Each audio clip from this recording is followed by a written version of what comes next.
terjebak hutang itu ada banyak sekali modus. Wong kemarin kan teman-teman ya, calo bandara itu selalu selalu mencari rumus. Calo bandara yang zaman dulu dengan calo bandara yang hari ini itu sudah beda, teman-teman. Jadi mereka berevolusi. Ya, sama untuk modus hutang ini.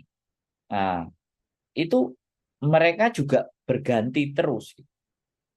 Banyak yang kejebak temennya loh, Mas. Yang kasihan lagi anak baru dijebak anak lama, Mas. Betul, kasihan. Nah, ini makanya disuruh temen pinjam bank, Mas Sandro contohnya saya. Nah, Mbak Mariam. Piye toh, komenku kok double-double. Mbak Aisyah gak apa-apa. 10 kali komen itu boleh. Mbak Esi Rayu, Mbak ini Sarah. Pokoknya